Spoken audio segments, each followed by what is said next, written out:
C'est drôle ou ce n'est pas drôle. Mais la première fois où je suis allé au musée de l'Orangerie, la première fois que j'ai vu les Nymphéas de Claude Monet, vu de mes yeux vus, il s'est passé un truc bizarre. J'étais pris d'une espèce d'angoisse, je me suis senti hyper oppressé, au bord de me sentir mal. Ce n'était pas du tout prévu, ce n'était pas ce à quoi je m'attendais. Ce n'est qu'une fois sorti de l'Orangerie, une fois dans la rue et à l'air libre, une fois loin des Nymphéas de Monet, que j'ai commencé à me sentir mieux. Voici que je respirais de nouveau normalement. J'étais redevenu léger. Preuve que si mon angoisse disait quelque chose de moi, évidemment, elle disait aussi quelque chose des Nymphéas, puisqu'ils en étaient la cause. Disait quoi? Qu'avais-je vu? Que voit-on d'un tableau? Au vrai, on ne sait pas, on ne sait jamais. On ne nous a jamais appris à voir avec nos yeux. Raison pour laquelle, devant une peinture, nous nous dépêchons de lire le cartel qui dit le titre de l'œuvre, le nom du peintre, la date, etc. Nous nous empressons de prendre des informations afin d'avoir les mots. C'est important les mots, j'en sais quelque chose. Car nous voici sauvés. Nous savons tout à coup le nom du peintre, le titre de l'œuvre, la date, etc. Voici que nous avons quelque chose à dire. Voici que nous avons l'impression de savoir et donc de voir. Youpi. Sauf que, à partir de là, nous ne voyons plus avec les yeux, mais avec les mots. Nous voyons la peinture à travers les lunettes que les mots nous chaussent, comme si les mots permettaient de mieux voir, que c'était eux qui donnaient à voir, et que c'était eux, finalement, qui étaient nos yeux. Grave erreur. Et cela vaut pour la musique, n'est-ce pas, Sarah? Cela vaut pour tous les arts. Alors que si on supprimait les mots, que verrait-on? Plus facile à dire qu'à faire, hein, car allant voir les Nymphéas, j'étais comme tout le monde. J'étais moi aussi claffi de mots tout faits. Comme tout un chacun, je m'attendais à être ébloui par la féerie picturale, s'extasiant sur près de 200 mètres carrés. Conquis d'avance, je m'imaginais accéder aux mystères enchanteurs des jeux d'eau et de lumière, à l'air vibrillonnant, devenu palette de vert et de bleu, aux tourbillons de fleurs s'épanchant avec des grâces convolutées d'appoggiature, au culte impressionniste de la nature, sans oublier le sentiment de méditation et de paix intérieure que n'importe qui de normalement constitué éprouve, paraît-il, en présence des Nymphéas. Pas moi. Je ne dois pas être normalement constitué, bien ma veine, mais qui puis-je? Personne n'est maître de son inconscient, surtout lorsqu'il rencontre l'inconscient d'une œuvre d'art. Faut-il que je répète?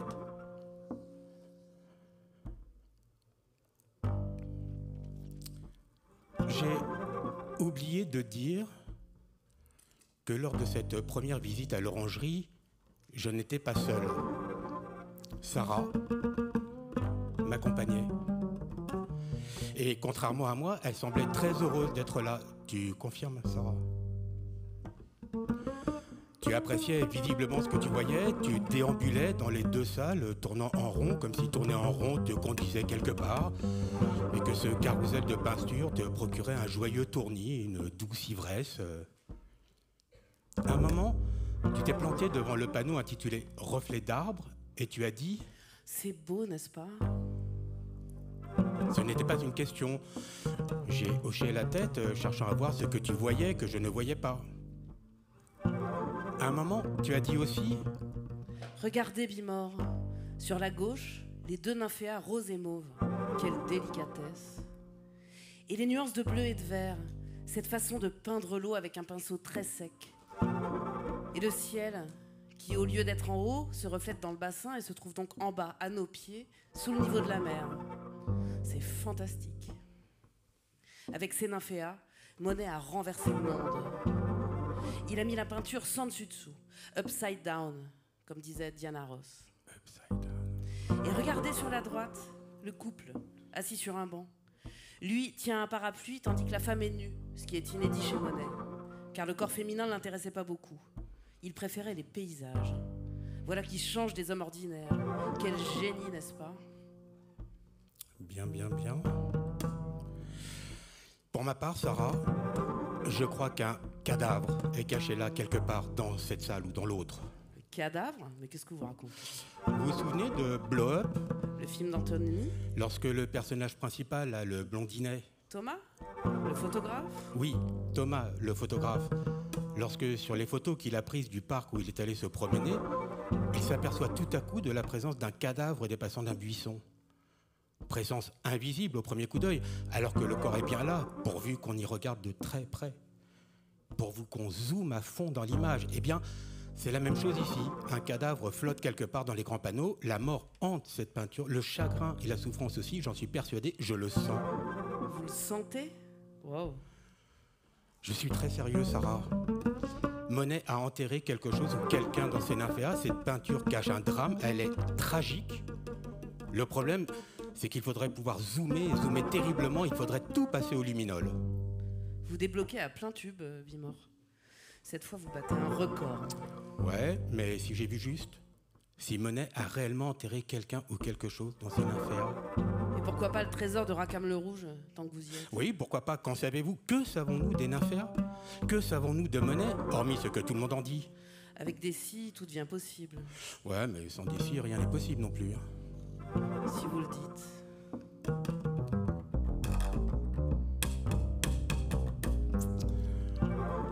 Pour ceux qui s'inquiéteraient de la tournure des événements, je rappelle que c'est le regardeur qui fait l'œuvre.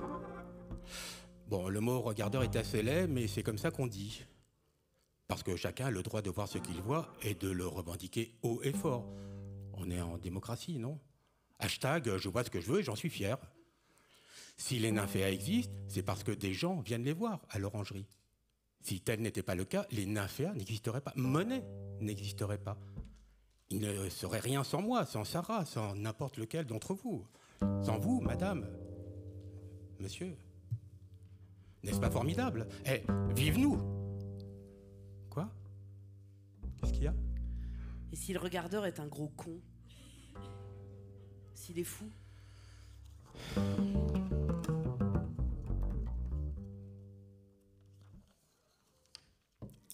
Qui ou quoi Monet a-t-il bien pu enterrer dans son bassin aux nymphéas? Quel cadavre, quel chagrin! Cela me tracassait, il s'agissait d'une énigme qu'il me fallait résoudre. Il s'agissait d'un test de Rorschach et je devais passer le test. Il fallait que je sache si le bruit que fait un arbre qui tombe dans la forêt existe en tant que tel ou uniquement parce que quelqu'un l'entend. Ma santé mentale en dépendait, plus ou moins. Car ou bien j'avais vu juste, ou bien j'avais tort contre tout le monde. Dans l'un et l'autre cas, il y aurait des conséquences. La bonne nouvelle, c'est que lorsqu'on cherche, on finit toujours par trouver. C'est un biais de notre cerveau, bien connu des neurologues. Il suffit de regarder les dates, de respecter la chronologie.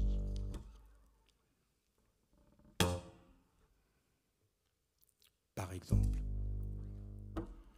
Monet a peint ses grands panneaux entre 1914 et 1918. C'est même pire que cela, alors que la guerre est déclarée en juillet 1914, Monet écrit ce même mois à son ami le critique d'art Gustave Geoffroy qu'il vient, je cite, d'entreprendre un grand travail. Un grand travail pour une grande guerre. Et de fait, pendant les 4 années que dure l'affreuse boucherie, quasiment de date à date, Monet consacre tout son temps et toute son énergie à ces grands panneaux, ne cessant de peindre des nymphéas encore et encore, jetant toutes ses forces dans la bataille et détruisant autant qu'il produit, faute d'être jamais satisfait. Faute que, sur le plan militaire, la victoire échappe aussi. J'aime l'idée. Car lui aussi s'acharne, ne lâche rien, retourne sans cesse au combat, sans cesse au chagrin, pris dans la même tourmente, sauf que c'est sur le front de la peinture et avec ses pinceaux en guise de baïonnette au canon. Qui sait si, consciemment ou inconsciemment, chaque nymphéa n'était pas pour lui une colline à prendre d'assaut, avant de devoir l'abandonner sous la mitraille pour mieux la reprendre et ainsi de suite jusqu'à la folie la plus absurde. Quoi? Tant d'efforts pour un simple nymphéa? Tant de morts et de vies bousillées pour une putain de colline? Qui sait si, au gré des nouvelles qui parviennent du front, chaque panneau n'est pas une bataille en particulier, au point qu'on pourrait les renommer « Reflet sur la Somme »,« Matin au chemin des dames » ou « Soleil couchant sur les Dardanelles ». Qui sait si les nymphéas ne représentent pas la dernière vision qu'aurait un soldat agonisant dans les marais de Saint-Gon avant de fermer les yeux, deux trous rouges à son côté. Ok, je m'emballe. N'empêche, le jour de l'armistice, pile ce jour-là, 11 novembre 1918, son grand ami Clémenceau, ami de 20 ans, ami indéfectible, vient déjeuner à Giverny. Comme si, en ce jour de fête nationale marquant la fin de 4 années de guerre, le tigre n'avait rien de mieux à faire que de se taper sans borne pour aller déjeuner avec un peintre, fut-il Claude Monet. On rêve d'amitié aussi zélée, de dirigeants aussi férus d'art. Dans la foulée de ce déjeuner, Monet déclare faire don à la France de ses nymphéas. « Je suis, écrit-il, à la veille de terminer 2 grandes décorations que je veux signer du jour de la victoire. Je viens vous demander de les offrir à l'État. C'est peu de choses, mais c'est la seule manière que j'ai de prendre part à la victoire. » Vous avez entendu? Monet parle de décoration. Tel est le nom que 4 années durant, il donne à ses nymphéas, en privé comme publiquement, des décorations. Façon de revendiquer le côté décoratif de sa peinture. Oui, mais comment ne pas entendre ce que ce terme a aussi de militaire? Surtout entre 1914 et 1918. Étrangement, très peu semblent avoir relevé le double sens. La plupart des livres consacrés à Monet replacent les nymphéas dans le contexte de la Première Guerre mondiale, mais sans véritablement faire le lien, sans jamais donner la moindre consistance à ce lien. Comme si la guerre n'était qu'un mot, un décor, sans le moindre impact sur l'homme Monet et sur sa peinture. C'est comme si chacun d'entre nous ne devait rien du tout à son époque et à son environnement, rien aux conditions de son existence. L'inflation, les crises en tout genre, les guerres, le Covid, il n'y a pas si longtemps. Aucune importance, aucun effet, aucun stress attaquant les individus à la racine. Ce qui fait que les spécialistes concluent que les nymphéas sont un hymne à la paix. Ben voyons, toujours des mots renflants, des bons sentiments, de belles idées, l'empire du bien, nanani nananer. Par parenthèse, le gnangnan, voilà l'ennemi. Car le gnangnan est le loup déguisé en agneau. Kafka, lui, disait que le mal est le firmament du bien. Bon, je dis ça, je dis rien. Certes, dans Nymphéa, il y a le mot hymne. Mais ce n'est pas celui qu'on croit. Tout montre que les grands panneaux sont un acte de foi patriotique sublimé par la peinture. Dans sa lettre, Monet ne parle d'ailleurs pas de célébrer la paix, non, il parle de prendre part à la victoire, avec une majuscule à victoire, s'il vous plaît. Ce n'est pas la même chose. Pour la blanche colombe, on repassera. Dans le genre pacifiste, on a fait mieux. En faisant don de ces grandes décorations à la France, c'est finalement Monet qui la décore. Merveilleux renversement des rôles. Qu'un artiste distribue des médailles à sa patrie au lieu de les recevoir et de les convoiter, voilà qui nous change. Tu veux que je te dise, Sarah? Avec ces grandes décorations, Monet a donné une sépulture à ceux de 14. Voilà ce qu'il a fait. D'où l'atmosphère de désolation qui se dégage d'eux. Loin d'être une célébration de la vie, les nymphéas sont un fantastique cimetière. Ils sont un véritable monument aux morts. Un tombeau pour 9 millions de soldats. Ce qui fait un paquet de monde, ce qui fait énormément de nymphéas. Côté scène de crime, on est servi.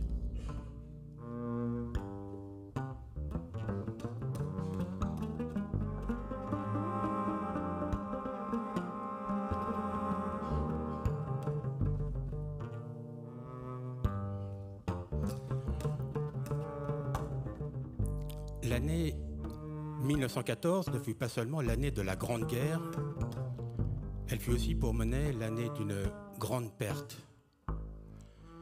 Car le 14 février 1914, son fils, Jean Monet, décède d'un mal étrange et incurable à l'âge de 47 ans.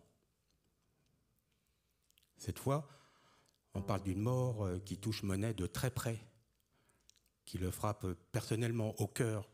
Et d'une façon ou d'une autre, les nymphéas portent le deuil de cette mort.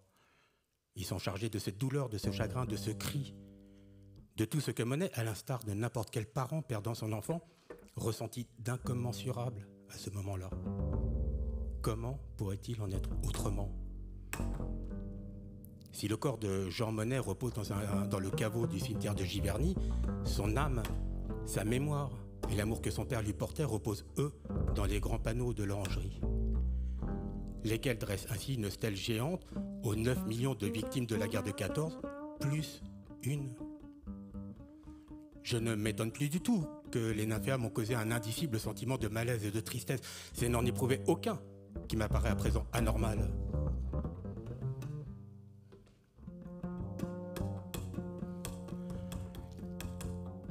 Mais voici qu'à force de zoomer, quelque chose d'autre m'apparaît. Voici qu'une lettre me parvient. Lettre du 26 juillet 1912, adressée de nouveau à Gustave Geoffroy. Lettre dans laquelle Claude Monet écrit, je cite, « Il y a 3 jours, j'ai constaté avec terreur que je ne voyais plus rien de l'œil droit. J'ai tout planté là pour aller vite me faire examiner par un spécialiste qui m'a déclaré que j'avais la cataracte et que l'autre œil était lui aussi atteint. On est en 1912, Monet a 68 ans et il est en train de devenir aveugle. Pour celui dont Cézanne disait « il n'est qu'un œil », mais quel œil ? Devenir aveugle est le pire qui pouvait arriver. C'est une terreur, comme il dit, une catastrophe pure et simple, un véritable cauchemar. Cela commence à faire beaucoup de cadavres aussi. Dans ces grands panneaux, Monet enterre aussi la prunelle de ses yeux. Bon, en fait, son cristallin. Si, en plus de toutes les autres désolations qu'il condense, les nymphéas sont une tragédie de l'œil. Je vais finir par regretter de zoomer toujours plus profond si c'est pour découvrir chaque fois une horreur après l'autre. Mais il est trop tard et tu ne sais pas le plus beau, Sarah ? Non, elle ne sait pas, elle s'en fout. Il se trouve que Monet ne vit jamais ces grands panneaux installés à l'orangerie. C'est que la monumentalité tout à fait inédite de l'œuvre se heurta à des difficultés logistiques et administratives qui n'avaient jusqu'alors jamais eu d'équivalent. Pour ne rien arranger, Monet ne cessait de différer la livraison de ses panneaux, faute d'être jamais satisfait de son travail. Pour ne rien arranger, il avait une idée hyper précise, absolument arrêtée, limite maniaque, de la façon dont son cycle des nymphéas devait être exposé. Ce point n'étant pas négociable. À savoir dans 2 salles, aux murs arrondis, formant une lente ellipse et se prolongeant l'une l'autre pour une circulation parfaitement circulaire, une immersion contemplative, au fil de l'eau, disait Monet. Je ne vous fais pas un dessin, hein. Chacun peut aller vérifier sur place au musée de l'Orangerie. C'est pourquoi, à propos de ces 2 salles, on a parlé d'une espèce de ruban de Moebius et même de signe mathématique de l'infini, s'accordant symboliquement avec cette œuvre que Monet décrit comme un tout sans fin, une onde sans horizon et sans rivage. Par parenthèse, Pascal disait que Dieu est une sphère infinie dont le centre est partout et la circonférence nulle part. Mais si on commence à entrer dans un débat théologique, on ne va pas s'en sortir. Hein. Surtout que Monet n'était pas croyant pour un sou, au point de se marier et même de se faire enterrer civilement et en aucun cas religieusement, bref. J'ai retrouvé le plan de l'orangerie tel que, sur les indications de Monet, l'architecte Camille Lefebvre le dessina. Le voici.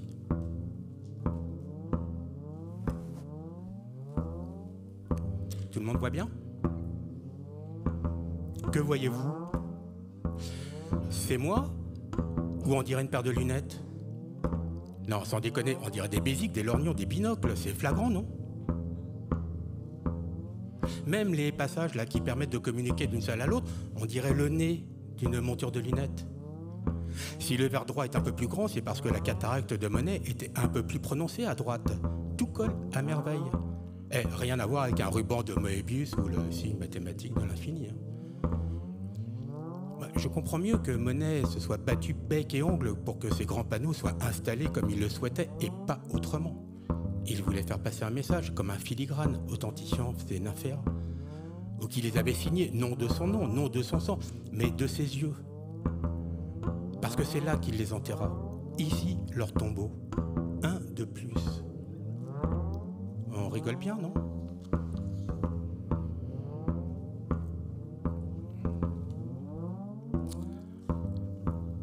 Il me faut dire que l'autre nuit, j'ai rêvé que j'étais Ben Stiller. J'ai rêvé qu'après la fermeture, j'étais enfermé à l'orangerie et tout à coup, des hordes de zombies ont commencé à s'extirper péniblement des grands panneaux pour, les bras griffus en avant et les yeux vides et blancs pendant lamentablement hors de leurs orbites, investir les lieux et chercher à m'attraper, chercher à me mordre, chercher à faire de moi l'un des leurs. Heureusement qu'ils se mouvaient très lentement et totalement à l'aveuglette, à la façon de putain de somnambules. Mais ils étaient très nombreux. Ils étaient des millions, sortant les uns après les autres de sous chaque nymphéa pour venir grossir les rangs de cette épouvantable armée comme vomis par les grands panneaux. Moi, je m'étais recroquevillé sous la banquette se trouvant au milieu et je les voyais passer devant moi, tourner tous ensemble dans le sens des aiguilles d'une montre, tous ensemble se livrant à une ronde grouillante, immonde et infernale, comme dans Midnight Express, pour ceux qui ont vu le film. Quelle atroce nuit au musée j'ai passé, je vous jure. Je me suis réveillé au moment où des infirmiers me passaient une camisole de force. Personne ne voulait croire que, la nuit venue, les nymphéas dégorgeaient tous les morts que Monet y enterrait. Dans quel monde vit-on si la seule réponse à l'imagination, c'est la force publique, c'est la violence, c'est la brave haine et brave mon cul. Parvenu à ce point de perception suprasensible des nymphéas, mon malaise de l'orangerie ne m'apparaît définitivement plus usurpé. D'ailleurs, je vais le baptiser syndrome de l'orangerie, en toute modestie, en référence au syndrome de Florence de Stendhal, car l'angoisse peut, autant que le beau, et peut-être même davantage, donner le sentiment du sublime, provoquer en nous des troubles magnifiquement psychiatriques. La preuve.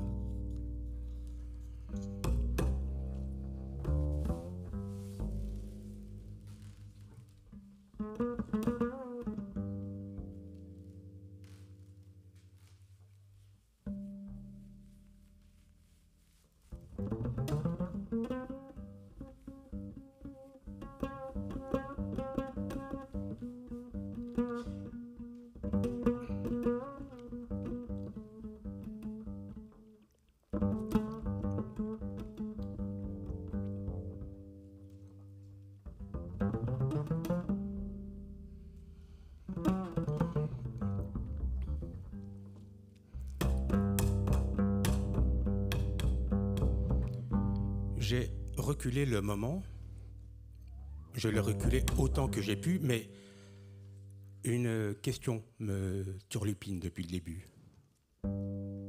Une question me brûle les lèvres, une question n'en finit pas de me trotter dans la tête. Oui, je me demande pourquoi des nymphéas ? Je répète, pourquoi des nymphéas ? On a toujours l'air idiot de se poser des questions que personne ne se pose, que personne n'a même l'idée de se poser. Tant pis, j'aurai l'air idiot, ce ne sera pas la première fois, j'ai l'habitude, merci beaucoup. N'empêche, pourquoi des nymphéas ? La question est moins stupide qu'elle en a l'air, car Monet peignit énormément de nymphéas. Quand je dis énormément, on parle d'environ 400 tableaux. 400 tableaux, ce qui représente plus du tiers de sa production totale, plus du tiers de toute son œuvre. On parle de 400 tableaux peints pendant 30 ans. Cézanne n'a pas peint 30 années durant sa montagne 5 victoires. Van Gogh n'a pas halluciné 300 fois ses tournesols. Léonard de Vinci n'a mis que 4 années à peindre sa Joconde. Pourquoi des nymphéas ? Je vous pose la question. Pourquoi peindre pendant 30 ans les mêmes fleurs d'eau de son jardin, fût-ce sous des angles différents et au gré de lumières sans cesse changeantes? Pourquoi en avoir fait son sujet de prédilection, son leitmotiv, sa fleur fétiche, son objet transitionnel, son obsession? Car lui-même le dit, sachez, écrit-il toujours à son pote Geoffroy, que mes paysages d'eau et mes nymphéas sont devenus une obsession. Et de quelle obsession s'agit-il? Il n'y a que moi que cela intrigue. Géricault aimait peindre les chevaux. Pour Modigliani, c'était les visages, les portraits. Chacun se confronte au mystère qui est le sien, à la libido qui est la sienne, au secret qu'il entrevoit. Pourquoi des nymphéas et pas des tulipes, des marguerites, des rhododendrons? C'est joli aussi les nénuphars. On dirait des phares dans la nuit nue.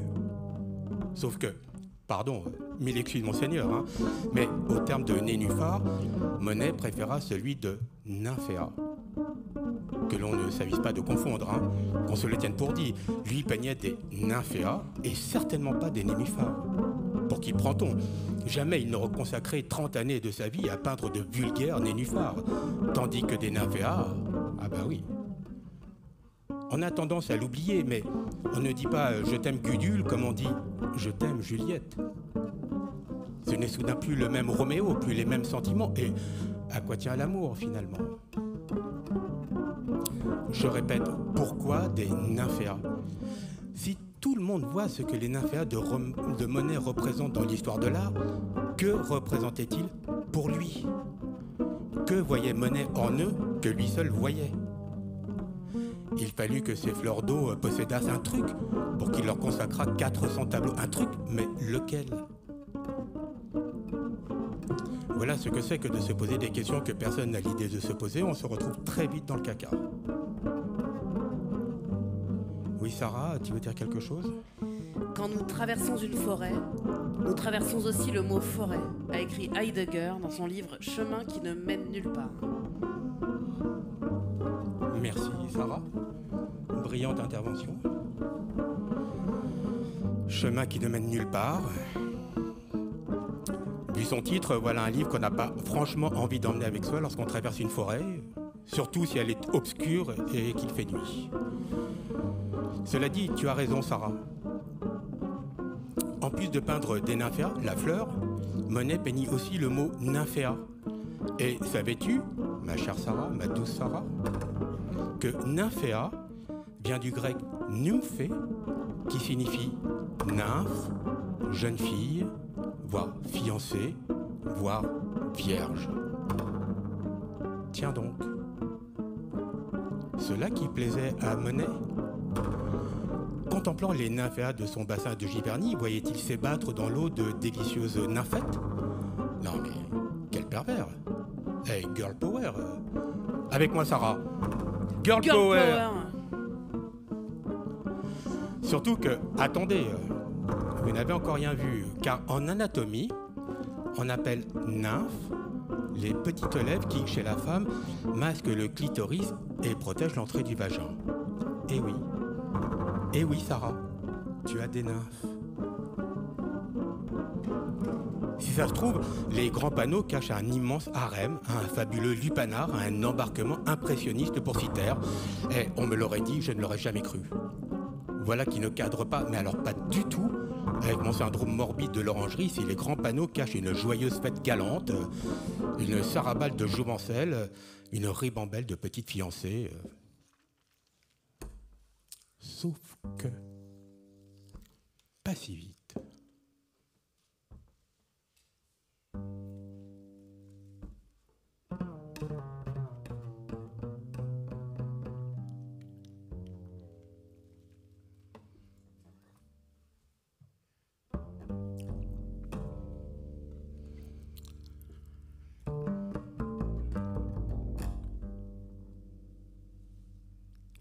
Dans son histoire naturelle, écrite, comme chacun sait, en 77 de notre ère, Pline l'Ancien, raconte que le nymphéa possède, à l'instar de tant de plantes, des vertus médicinales.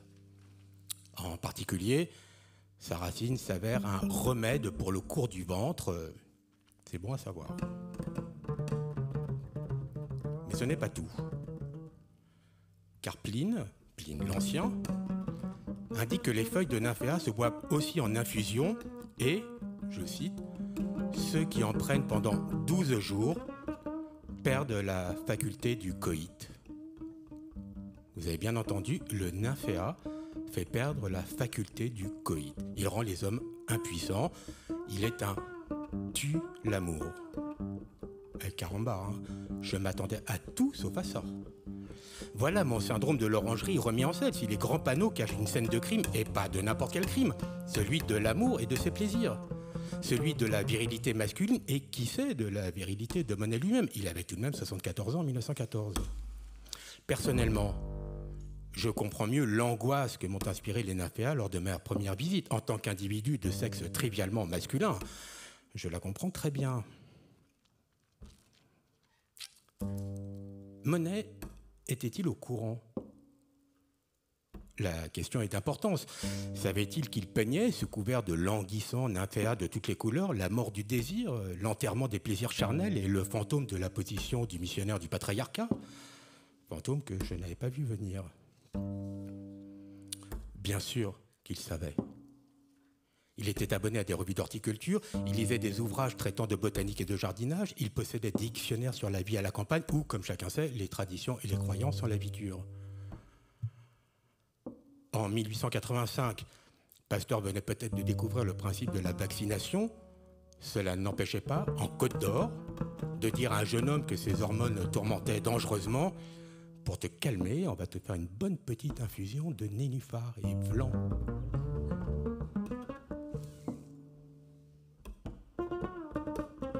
Même les paysans de Giverny savaient. Lorsque Monet entreprit de peupler de nymphéas son bassin d'eau, ils protestèrent vigoureusement, arguant que ces plantes étaient un poison qui allait corrompre leur bétail et rendre leurs bêtes infertiles, sinon eux-mêmes, lors de leurs torrides ébats agricoles. À propos des nénuphars, il parlait d'ailleurs de fleurs d'eunuque. Monet était au courant. Il connaissait le maléfice génésique des fleurs qu'il cultivait avec passion pour les peindre ensuite avec une passion non moins prodigieuse. Il avait lu ce que son grand ami Mallarmé avait écrit dès 1859 dans son poème Vers et prose, à savoir que les magiques nymphéas enveloppent de leur creuse blancheur un bonheur qui n'aura pas lieu. Un bonheur qui n'aura jamais lieu. Et c'est cette plante que Monet peignit pendant 30 ans. Ce tue-l'amour dont il fit le leitmotiv de toute son œuvre. Qui l'eût cru, l'eût-tu cru?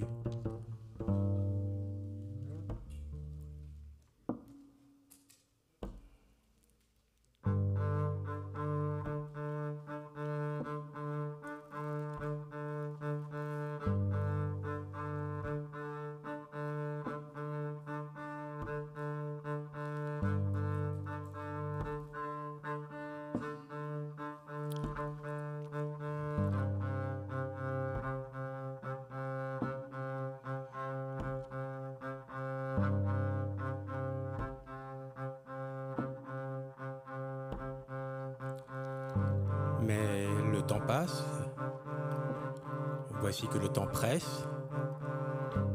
Le temps, voilà qui fut la grande affaire de Monet. Car il peignait tout le temps, par tous les temps. Qu'il pleuve, vente, gèle, crève de chaud ou fasse grand soleil.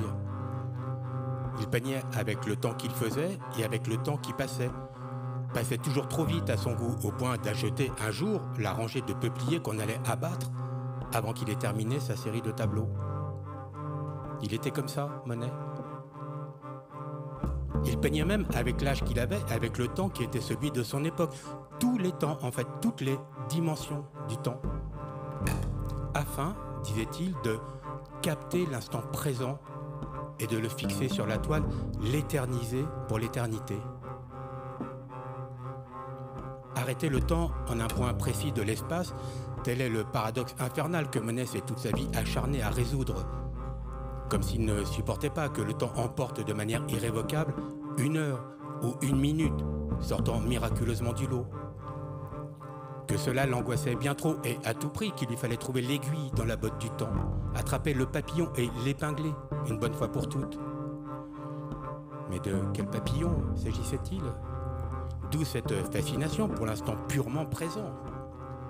Aurait-il vu, un jour, quelque chose qui, le fascinant sur l'instant, lui aurait échappé et après, il aurait été trop tard? Après, il n'aurait eu de cesse de renouveler cette expérience encore et encore, devenant fou à force d'essayer. Comme moi... Pardon de parler de moi. Pardon. J'avais 8 ans, et lors d'une partie de cache-cache dans un immense appartement avec plein de petits camarades et de petites copines, lors d'un goûter d'anniversaire, je poussais par hasard une porte et, surprise, c'était celle d'une salle de bain. Surprise, devant moi se trouvait la mère de mon meilleur ami qui, me tournant le dos, était en train de se laver les fesses au bidet. Et cette vision, cette femme parfaitement nue et dorée, d'une beauté comme seule la grande bourgeoisie en produit d'aussi charnel et sculptural, on voyait qu'elle n'avait jamais fait la vaisselle, ni comme ma mère monter 5 étages avec le sac des courses. Sur le seuil de la salle de bain, tandis que Madame F, sans se douter de ma présence, faisait courir le gant de toilette entre ses fesses avec une suavité à jamais gravée en moi, j'étais demeuré immobile, saisi d'éblouissement, avant de vite m'enfuir, de peur d'être découvert et immédiatement jugé et condamné, alors que je n'avais rien fait de mal, puisque c'était le jeu de cache-cache qui avait fomenté cet instant. Quelle idée aussi de se laver les fesses au bidet au beau milieu de l'après-midi, alors que des gosses, dont les siens, jouent à cache-cache dans l'appartement, quand bien même celui-ci fait 300 mètres carrés. Ce n'est que maintenant que je réalise la bizarrerie de la situation et que certaines hypothèses me viennent. Mais peu importe. Ces quelques secondes de temps suspendu, de temps pur, dirait Marcel Proust, furent si belles, si splendidement inattendues, qu'elles mourront avec moi. Dès cet instant, je sus que la beauté survenait par effraction et d'aucune autre manière. La beauté, elle était une faille du temps, une anomalie spatio-temporelle où elle n'était rien. Ou bien s'agissait-il pour Monet d'une métaphore de notre passage sur Terre, tellement fugace et dérisoire au regard de l'univers? Bon Dieu, que signifiait pour lui capter l'instant présent? Quel était cet insaisissable qui le tourmentait tant?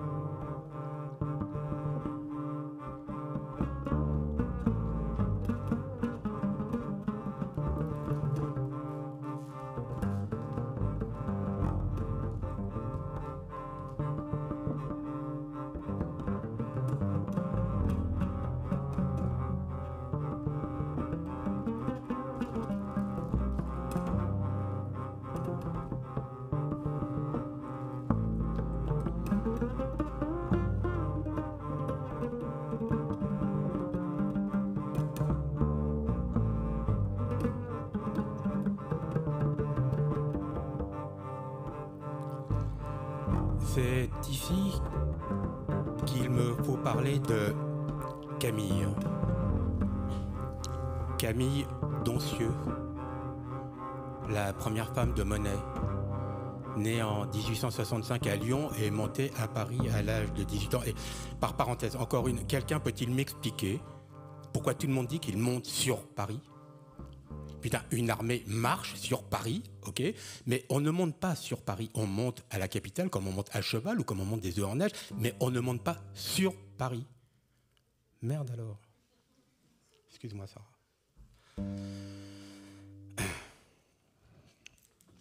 Pour gagner sa vie, Camille posait pour les peintres, dont Renoir, dont Manet, dont Monet.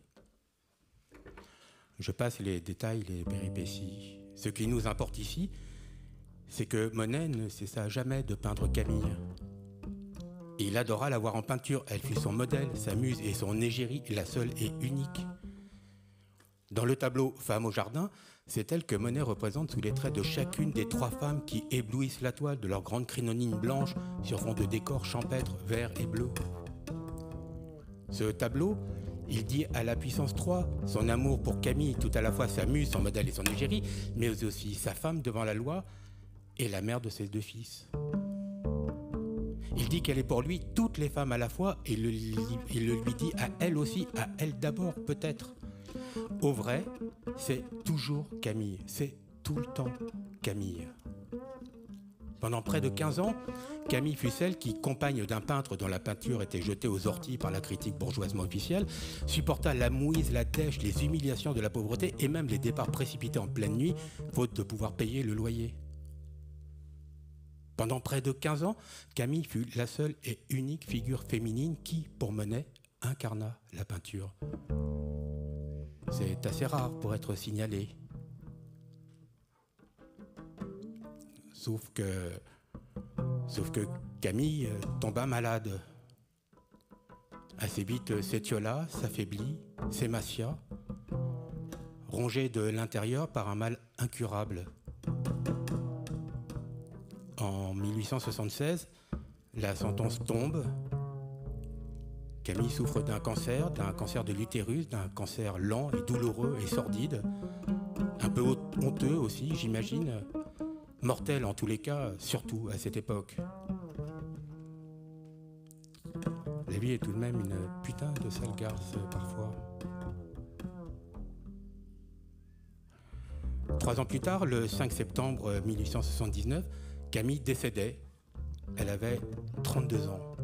Ouais, d'accord, mais quel rapport ça a avec les nymphéas de l'orangerie? Tu te calmes, s'il te plaît? J'y viens. Je rappelle que je cherche à savoir pourquoi les nymphéas, et ce n'est pas si facile, c'est sérieux. Je sais même plus. Il se trouve qu'en 1876, Camille n'a plus que 3 années à vivre et Monet réalise un grand portrait d'elle. C'est le dernier tableau de cette ampleur qu'il peindra de sa femme, sa muse, son égérie. Je ne vais pas le répéter à chaque fois. Ce portrait se trouve depuis 1956 au musée des Beaux-Arts de Boston, Massachusetts, USA. Raison pour laquelle il est assez peu connu.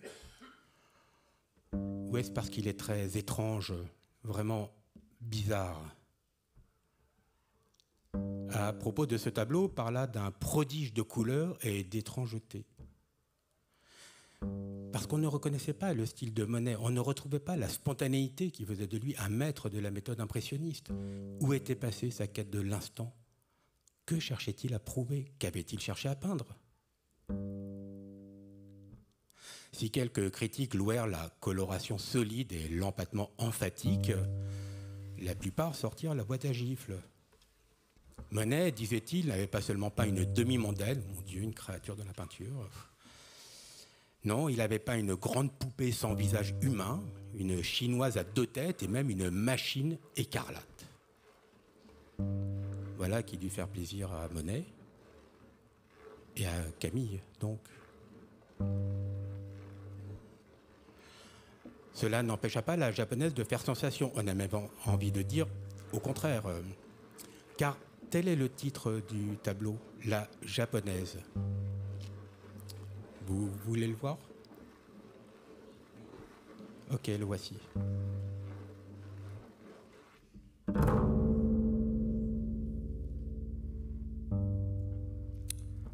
La japonaise. Le tableau porte bien son nom. Je ne vous fais pas un dessin, hein, vous avez des yeux pour voir. Voici Camille, magnifiquement enveloppée dans un épais kimono dont le rouge écarlate éclabousse de splendeur. Au sol, une sorte de tatami strié de motifs géométriques à peine bleutés. Et puis, accrochés au mur, tels des oiseaux virevoltant autour de Camille, des éventails, plein d'éventails, 16 en tout. Des éventails tout ronds et rigides qu'on appelle ushiwa au Japon. Des ushiwa, oui. Sur chacun, Monet a représenté un motif différent. Là, vous pouvez voir une grue à long bec, là une barque, ailleurs le visage d'une geisha en miroir de celui de Camille.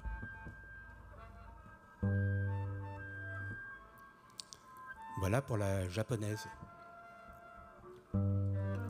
Voilà pour le décor. Car tel que Monet l'a peint, Camille n'a rien d'une japonaise. Ben non, d'abord, Camille était brune et la voici blonde. Une première pour elle et du jamais vu pour une japonaise. Elle que Monet a toujours peinte douce et réservée, il l'a peint en train de fixer le spectateur par-dessus son épaule avec un petit air espiègle et affriolant, tout à fait grisette, vraiment mutine, d'où l'impression de demi-mondaine. De fille vantant ses charmes et prête à recevoir des messieurs dans son beau kimono rouge, dont on se doute qu'elle est nue dessous et qu'elle pourrait, d'un geste à la fois très lent et très étudié, faire tomber à ses pieds avant de se livrer à de plaisants jeux d'alcôve. On l'a compris, cette japonaise est en fait une parisienne, au sens où Paris était alors réputé dans l'Europe entière pour ses lieux de plaisir. D'ailleurs, elle s'évente de la main avec un grand éventail, façon de dire qu'elle a chaud, et même, attention spoiler, qu'elle est chaude comme la braise. Un grand éventail bien de chez nous, celui-là, à qui Monet donne les couleurs de la France, bleu, blanc et rouge. Autrement dit, la japonaise est une parisienne qui, pour calmer ses ardeurs, s'évente aux couleurs de la République. Ok. Ce tableau est une plaisanterie. C'est une joke. Tout y est factice, trafiqué, sexualisé à outrance et satirisé de façon spectaculaire et plein d'esbrouffe. Un pur divertissement pour l'œil. Une opérette, comme le Second Empire les inventa et les adorait. Tout le contraire de ce que Monet a toujours peint. Certains ont avancé l'hypothèse que, n'en pouvait plus que sa peinture ne soit pas reconnue à sa juste valeur, Monet aurait délibérément composé un tableau dans le mauvais goût de son époque, sachant qu'on a plus de chances de réussir selon les termes de la société que selon ses propres termes. Je peux répéter cette phrase, si on le veut.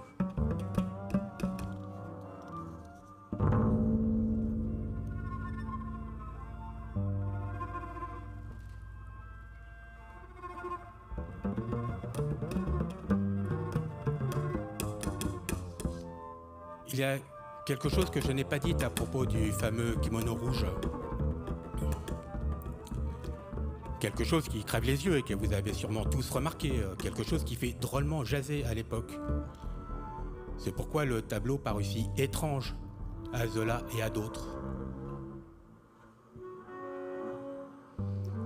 La chose en question se situe juste en dessous de la ceinture de Camille, plus ou moins sur ses fesses. À cet endroit particulièrement stratégique de son anatomie, brodé sur le kimono, Monet a peint un féroce guerrier, une espèce de samouraï hirsute qui s'élance furieusement en dégainant son sabre.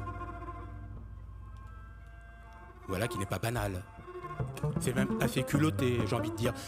Camille a beau sourire au spectateur, son derrière ne rigole pas du tout. Il dément totalement les plaisirs coquins que ses yeux et son sourire semblent promettre au spectateur. Il coupe tout en billes. C'est qui ce guerrier? Que vient-il faire là? De quel message est-il porteur?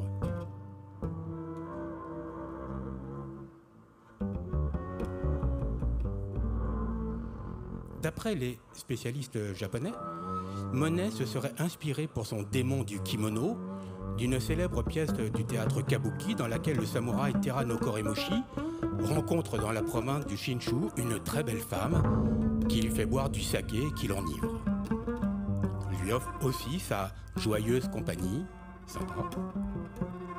Sauf qu'il s'agit d'un démon déguisé en très belle femme et Zou, Koremoshi s'en aperçoit juste à temps, tirant son sabre. Il fait sa fête au démon et tout est bien qui finit bien. Ouf, il a échappé belle. Encore une autre parenthèse. J'ignore les raisons profondes qui font que les gens font des choses débiles. Mais en 2014, le musée de Boston eut l'idée de faire confectionner à l'identique le kimono de Camille afin que chaque mercredi soir, lors de Kimono Wednesday, les visiteuses qui le souhaitaient puissent enfiler le kimono et, après avoir pris la pose, se faire photographier devant le tableau de Monet. Genre, tout le monde peut devenir un chef-d'œuvre, tout le monde peut entrer dans le tableau et s'y sentir comme chez lui. Genre, l'art c'est fun, C'est pour que les gens s'amusent, ce n'est pas pour qu'ils comprennent l'art. Bah non, quelle idée dans un musée, quoi encore. L'important, ce n'est pas l'art, ce sont les gens. L'important, c'est vous, encore et toujours. Dans le jargon du musée, cela donnait, je cite, « proposer aux visiteurs de s'engager dans la peinture de façon ludique et permettre à chacun de canaliser sa Camille intérieure. » Texto. Je ne sais pas s'il a un vaccin pour canaliser la connerie, mais celle-ci est contagieuse car les kimonos Wednesday suscitèrent aussitôt la colère des membres de la communauté asiatique de Boston. Sur le mode « touche pas à mon kimono », ils protestèrent vigoureusement contre les préjugés racistes et la sordide appropriation culturelle que véhiculait le musée avec cette animation pourrie. Sur leur pancarte, on pouvait lire « essayez le kimono et apprenez à devenir un suprématiste blanc » ou « à bas l'impérialisme, à bas l'orientalisme ». Autant vous dire que les kimonos Wednesday furent promptement annulés et remisés au placard, immense placard, des imbécilités qui ne devraient jamais voir le jour. De Monet, de la japonaise d'art et de peinture, il ne fut évidemment pas question, pas une seule seconde, as usual, j'ai envie de dire.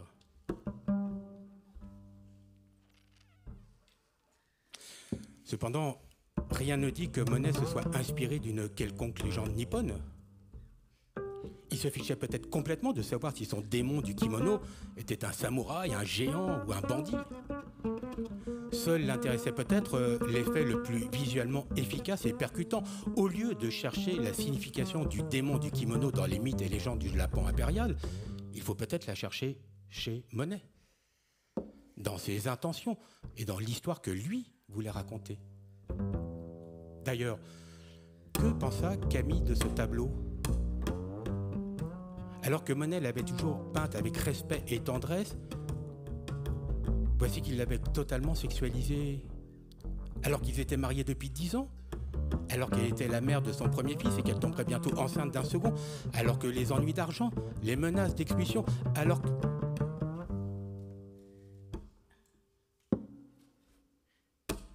C'est à ce moment-là que j'ai vu, que j'ai su, que j'ai compris. Mais oui, en 1876, au moment où Monet peint la japonaise, Camille vient juste d'apprendre pour son cancer de l'utérus. Monet vient d'apprendre. Et où est situé le démon du kimono ? Précisément là où le mal frappe Camille, exactement à l'endroit où la maladie commence à faire des ravages, à faire souffrir Camille et à enténébrer sa vie, terrifier son être, à l'attaquer dans sa féminité, dans sa sexualité, laquelle ne sera plus désormais que de façade. Exactement comme la japonaise est une parodie de japonaise, et même une caricature de parisienne. De même que Camille n'était pas blonde, que rien n'est ce qu'il semble être dans ce tableau, sinon le démon du kimono. Le japonisme du tableau, il est un leurre. Il est ce qui, détournant l'attention, permit à Monet de peindre la tragédie de Camille, ni vue ni connue. Et le subterfuge a fonctionné. Tout le monde est tombé dans le piège de la machine écarlate. Sauf moi.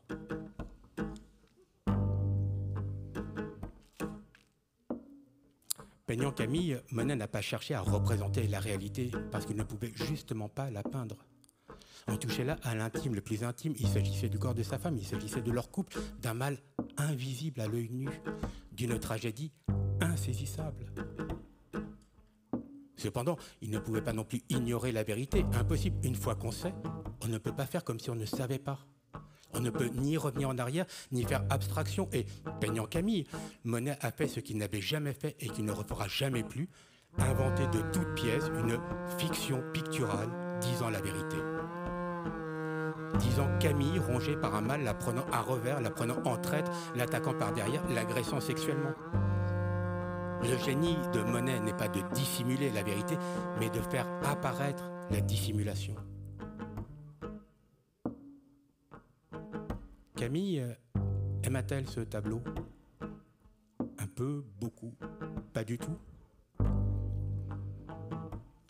Monet lui expliqua-t-il, ou pas besoin, Camille comprenant tout de suite ce qu'il avait peint, comprenant tout. Apprécia-t-elle qu'il la représente toute sourire alors qu'elle n'avait plus vraiment le cœur à rire ? aussi faussement japonaise qu'elle était réellement malade? Comprit-elle le démon du kimono? Ce qu'il fichait là, à cet endroit très localisé de son anatomie, le trouva-t-elle assez ressemblant, assez affreux et assez hirsute, assez terrifiant et assez monstrueux, atrocement envahissant? Dire que le musée de Boston proposait aux femmes qui le souhaitaient de canaliser leur Camille intérieure. S'il avait su, si elles avaient su. Les nymphéas, là, quel rapport? Parce que là, on s'égare quand même. On ne s'égare pas du tout, Sarah, on est même au cœur de l'intrigue, parce qu'une fois qu'on a vu, on voit tout.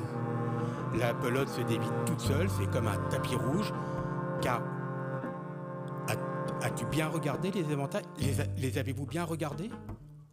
Les 16 éventails japonais, les Uchiwa. On voit comme ils flottent autour de Camille. Il y en a même 2 qui gisent au sol. C'est bizarre, non? Surtout que ceux qui sont au mur semblent tenir tout seuls. Ils ne sont pas fixés, mais paraissent léviter. On croirait qu'ils sont en suspension dans les airs, à la voix tout rond et rigide, munis d'une petite tige pour les tenir et s'éventer avec, que Monet a peint par grappes de 2 ou 3. Je répète, par grappes de 2 ou 3. Des éventails tout ronds avec une petite tige. 16 éventails, non pas accrochés au mur, mais flottant autour de Camille. Comprend-on? Voit-on enfin? Ces éventails, ce sont des nymphéas. Je ne rigole pas. Vous ne me croyez pas?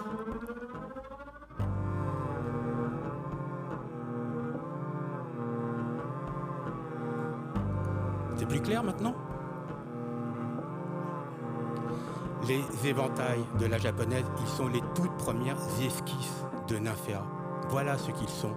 Et cela 10 ans avant que Monet se mette officiellement à les peindre 400 fois de suite.